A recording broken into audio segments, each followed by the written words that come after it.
काय नेमकं कशासाठी आपण या ठिकाणी काल श्रीरामपूर शहरामध्ये श्रीरामपूर शहर बंद होतं. आकाश दुबे याचा जो निर्गुण खून झाला, या खुनाच्या निषेधार्थ कालपासून बेमुदत आंदोलन या ठिकाणी चालू आहे. या श्रीरामपूर शहराची आजचं वास्तव असं आहे की हिंदू गुंडांपासून हिंदू समाजाची सुरक्षा होण्याची गरज आहे. यासाठी या ठिकाणी हे आंदोलन या ठिकाणी चालू आहे. या श्रीरामपूर शहर आणि तालुक्यामध्ये काही आउटसाइडर एलिमेंट्स आहेत आणि त्यांनी हिंदुत्वाचा एक प्रयोग करायचं ठरवलं वेगळ्या पद्धतीचा.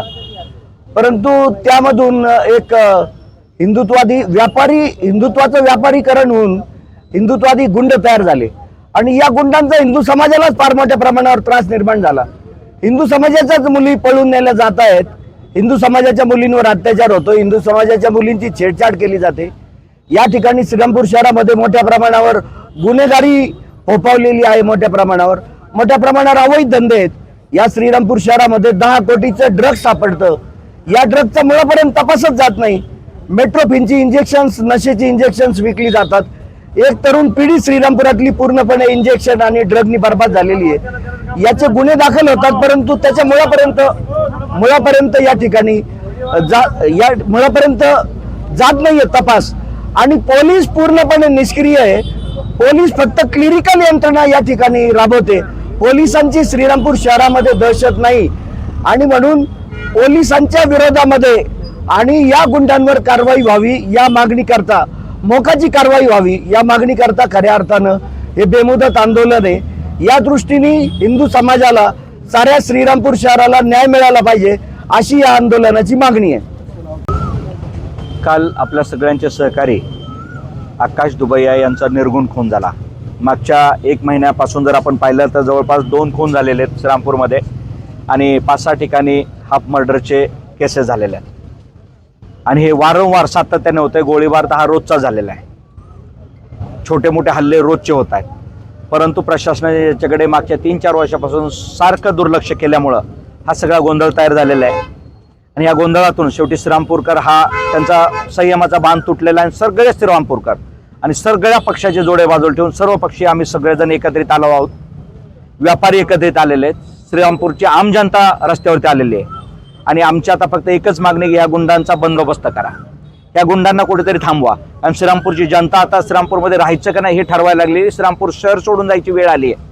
त्यामुळं एकतर यांना इथं राहू द्या, नाहीतर आम्ही बाहेर जातो, म्हणजे अशातला एक प्रकार झालेला आहे. परंतु आम्हाला खात्री आहे की आज ज्या पद्धतीने हिंदुत्वाच्या नावाखाली ह्यांनी जो हौदच घातला होता याला सरकार कुठेतरी पायबंद घालेल, याला कुठेतरी थांबवेल याची आता आम्हाला खात्री वाटायला लागलेली आहे. आमचं प्रशासनाला आणि शासनाला विनंती आहे की यांच्यावरती मोकाची कारवाई दाखल, या सर्व टोळीवरती पूर्ण खालपासून ते वरपर्यंत यांच्या सगळ्यांच्याच वरती मोकाची कारवाई झाली पाहिजेत, यांची तडीपारी झाली पाहिजेत आणि आकाश बेग आणि इतर काही जे गुन्हे असतील याच्यामध्ये यांना जन्मठेप ते फाशी शिक्षा झाली पाहिजे.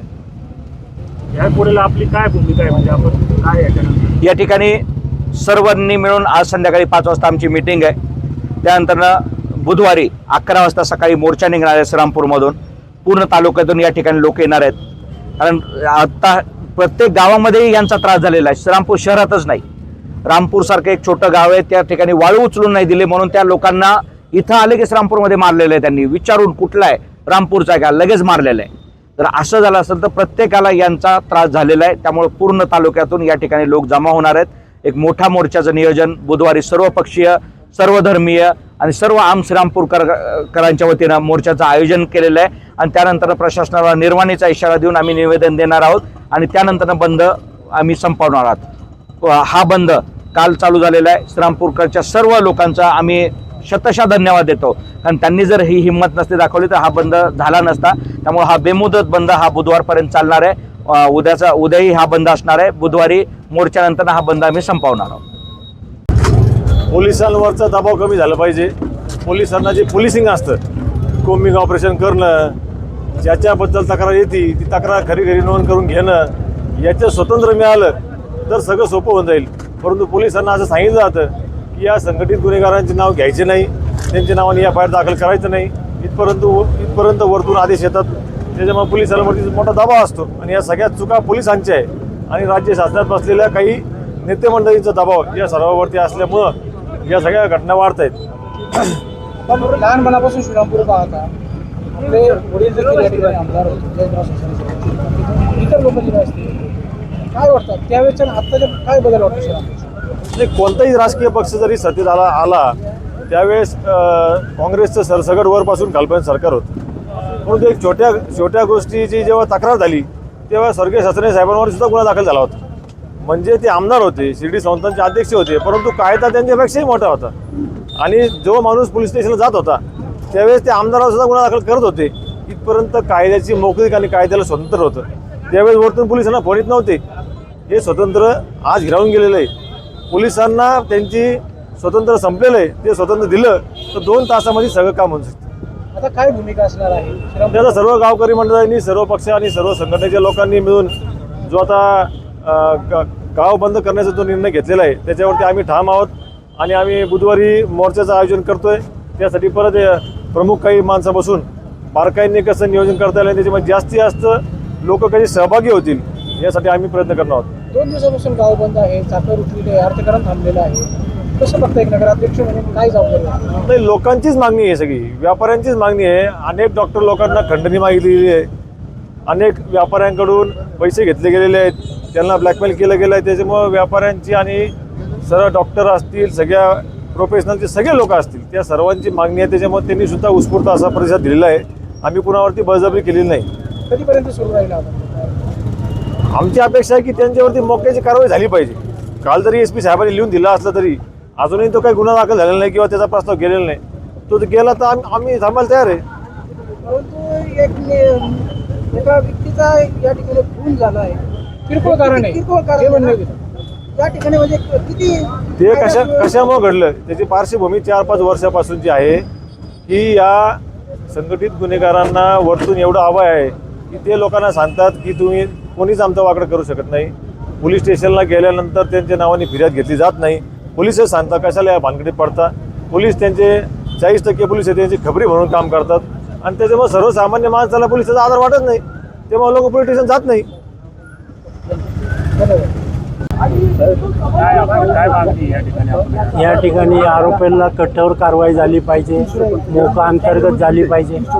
या ठिकाणी जे श्रीरामपूर पूर्व शांतता होतं अशीच परिस्थिती निर्माण करायची असेल तर श्रीरामपूर तालुक्यामध्ये सर्व 2 नंबरचे धंदे बंद केले पाहिजे.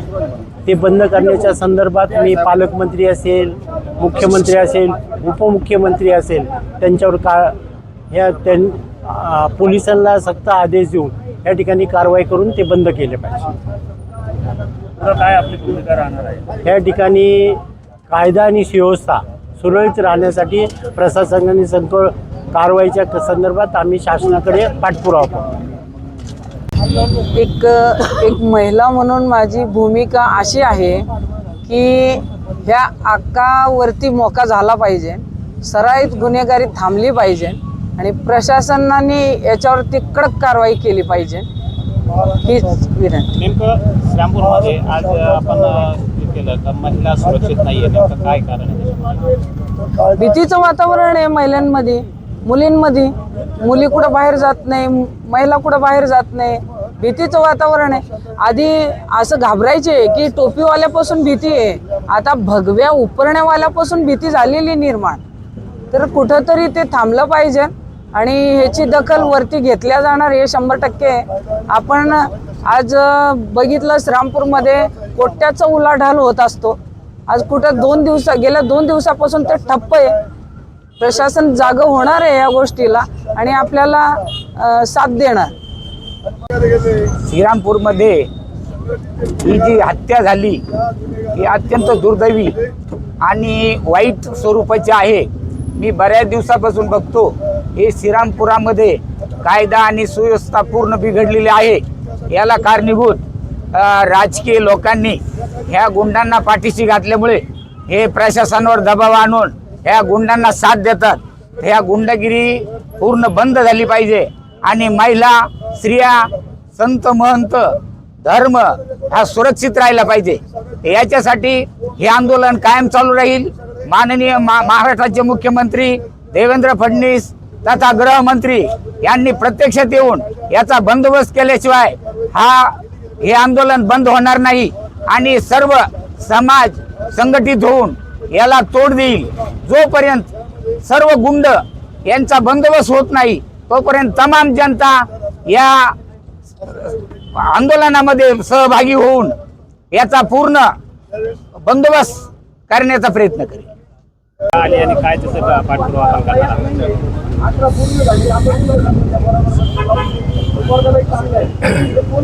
शासनाचं काम आहे कायदा आणि सुव्यवस्था राखणे, to maintain the law and order.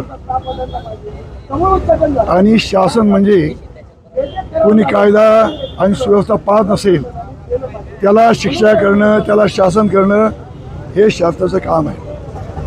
मग जर असताना गुन्हेगारी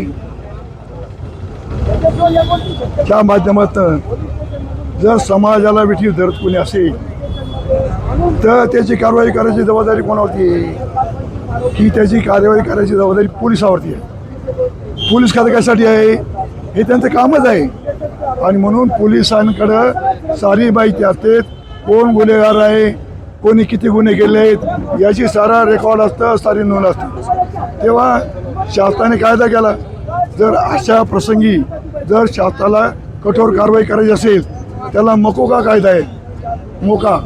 मग संघटित गुन्हेगारी जर एवढी फोफली असेल तर पोलीस खात्याने मोका अंतर्गत त्या संबंधितावरती कारवाई केली पाहिजे. संघटित ते गुन्हेगार आहेत, मोका कायदा संघटित गुन्हेगारीला लागू होतो. आणि म्हणून त्या ठिकाणी शासनाने ही जर कारवाई केली हे सर्व थांबून जाईल. यासाठी तालुक्याला मामलदार आहेत, प्रांत आहेत, त्यांच्याकडे काही अधिकार आहे ना की बघा चुकीचं काम करत असलं मोठा गुन्हेगार असेल त्याला ते तडीपार करू शकतात. ते तडीपारची कारवाई काय करत नाही, ती केली गेली पाहिजे. नंतर जिल्ह्याला कलेक्टर आहे, जिल्ह्याला SP आहे, यांचं काम नाही का जिल्हा आढावा घ्यायचा आणि त्याप्रमाणे चुकीचं असेल तर संबंधित अधिकाऱ्याला त्याप्रमाणे आदेश द्यायचे किंवा तो जर काम करत असेल त्याची बंदी करे. आणि पालकमंत्री कशासाठी असतो? पालकाचं काम आहे की जिल्ह्यामध्ये कुठे चुकीचं चालू असेल त्यांचं ते त्या लोकांना मदत करणे. बघ पालकमंत्री काय करतात का नाही, चांगले अधिकारी नसेल ते बदलून टाकायचे, नवीन चांगले अधिकारी आणायचे. हे पालकमंत्र्याचं काम आहे. त्यांनी सुद्धा जबाबदारी घेतली पाहिजे. आणि त्याप्रमाणे जर या सर्वांनी जबाबदारी घेतली या तालुक्यातलं या जिल्ह्यातलं जे गुंडगिरी आहे ती संपूर्णपणे संपल्याशिवाय राहणार नाही. आज एक माजी आमदार म्हणून आपण या ठिकाणी काम केलेलं आहे. आज जी शहराची परिस्थिती आहे नेमकं त्याबद्दल आपण काय म्हणतो, काय अपेक्षा आहे आपल्या? श्रीरामपूर शहरामध्ये जे परवा घटना झालेली आकाश दुबाया यांच्या बाबतीमध्ये जे त्यांचा जो खून झालेला आहे, निर्गुण खून झालेला आहे, त्यांचे वडील चुलते दोन्ही नगरसेवक या शहरामध्ये होते. आणि अशा माणसाचा या ठिकाणी खून होतो, एक साध्या जेवणाच्या कारणावरून हा मोठा खून झालेला आहे. याला कारण पोलीस प्रशासन दुर्लक्ष करत आहे की अवैध धंद्यामध्ये त्यांचं फार लक्ष आहे की त्याच्यामध्ये पार्टनरशिप आहे. या लोकांची पार्टनरशिपसुद्धा त्या धंद्यामध्ये आहे. आणि मग असे 2 नंबरचे धंदे वाढत गेल्यामुळं हे सगळे गुंडगिरी वाढलेली. हे गुंडगिरी थांबवण्यासाठी श्रीरामपूर शहराचे सर्व नागरिक या ठिकाणी बसवले. खऱ्या अर्थाने श्रीरामपूर हे सगळं नवीन आहे. सगळे जाती धर्माचे लोक या ठिकाणी आहे, असं काही नाही, सर्व जाती धर्माचे लोक या ठिकाणी. आणि अशा बाबतीमध्ये जर घडत असेल तर अतिशय दुर्दैवाची गोष्ट आहे. आणि म्हणून पुढील सगळ्या गोष्टी थांबल्या पाहिजे. यासाठी आम्ही राज्याचे मुख्यमंत्री असेल, पालकमंत्री असेल किंवा आमचे विरोधी शिवसेनेचे नेते असतील एकनाथरावजी शिंदेसाहेब, या सर्व लोकांना आम्ही भेटून या श्रीरामपूर शहरामध्ये शांतता कशी लाभेल अशा दृष्टीने प्रशासनाला त्यांना आदेश द्यायला आलो आम्ही. राज्यामध्ये आपली सरकार आहे तरी पण आपल्यासारख्या व्यक्तीवर जे माजी आमदार या ठिकाणी राहून गेलेले विधानसभेच्या मध्ये तुमच्यावर गोळीबार झाला होता, तर त्यावर पण काही म्हणजे पुढं काही कारवाई झाली का नाही झाली, त्या आपण काही त्याची चौकशी केली? त्या ठिकाणी अतिशय मोठ्या हिमतीने मी ती केस दाखल करण्याचा निर्णय घेतला. त्या ठिकाणचे PSI देशमुख साहेब असतील किंवा अनेक कोणी ते ॲडिशनल SP असतील, त्यांनी मला सांगितलं की तुम्ही आता केस दाखल करू नका, तुमचं उद्या ते इलेक्शन आहे, इलेक्शन झाल्यानंतर तुम्ही काय करते करा. म्हणलं माझं इलेक्शनचं काय व्हायचं असेल ते होऊ द्या, पण मला केस दाखल करायची आहे. आणि म्हणून मी ती केस दाखल केली. परंतु त्या केस दाखल केल्यानंतर त्यांनी आरोपी माझ्या समोर आणले, पण ते आरोपी मला योग्य वाटले नाही. मला ते माहीत नाही की हे आरोपीच आहे म्हणून असं मला वाटले, कारण जे होते ते खरे आरोपी त्यांनी दाखवले नाही.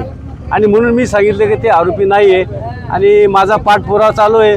आमदार साहेबांनी विधानसभेमध्ये तो अतिशय मोठा प्रश्न त्या ठिकाणी त्यांनी मांडण्याचा प्रयत्न केलेला आहे, परंतु त्यालाही त्यांनी केराची टोपली दाखवली पोलीस लोकांनी की ह्या ठिकाणी असं काही घडलं नाही. अशा पद्धतीने पोलीस डिपार्टमेंटचं काम आहे. अरे माझ्यासारखा गेल्या 40 वर्षे या श्रीरामपूर नगरपालिकेमध्ये नगरसेवक म्हणून काम करतो, 2 वेळेस आमदार म्हणून काम करतो. मला असे छुट्टे गोष्टीचं खोटं बोलायचं कारण काय आहे? मला काही गरज नव्हती खोटी बोलायचं. आणि जर मी त्या ठिकाणी गेलो असतो तर मग काय झालं असतं? माझी गोळी ती अतिशय 2 फुटावरून ती गोळी गेलेली. मुरकुटे साहेबांच्या कारखान्यावरती आम्ही जाण्याचा प्रयत्न केला आतमध्ये, परंतु एक अर्धं गेट बंद असल्या कारणाने आम्हाला मध्ये जाता नाही आलं आणि म्हणून आम्ही गाडी रिव्हर्स घेत असताना आमच्यावर गोळीबार झाला आणि म्हणून ती गोळी पाटत गेली का कुठे गेली माहीत नाही. आणि अशा पद्धतीने पोलीस लोकांचा तपास असतो. आता जे आपण आता या ठिकाणी सांगितलं की आपल्या बाबतीमध्ये अशी जी घटना घडली, तर आता या ज्या प्रकरणाचा तपास हा खरंच योग्य मार्गाने चालेल का? आता योग्य चालवायचं का नाही चालायचं हे प्रशासक आणि राजकीय लोकांच्या हातात आहे, दोघांच्या हातात या. निवड प्रशासनाला आपण जबाबदार धरून चालत नाही, राजकीय पण याच्यामध्ये जबाबदारी असते. राजकीय जे नेते त्यांनी पण ठरवलं पाहिजे का खरं आहे का खोटं आहे, हे तिथपर्यंत त्यांनी पण गेलं पाहिजे. आता आम्ही किती जरी प्रयत्न केला तर हे सगळं जर त्यांना निर्णय द्यायचा असेल तर तेच देऊ शकतात.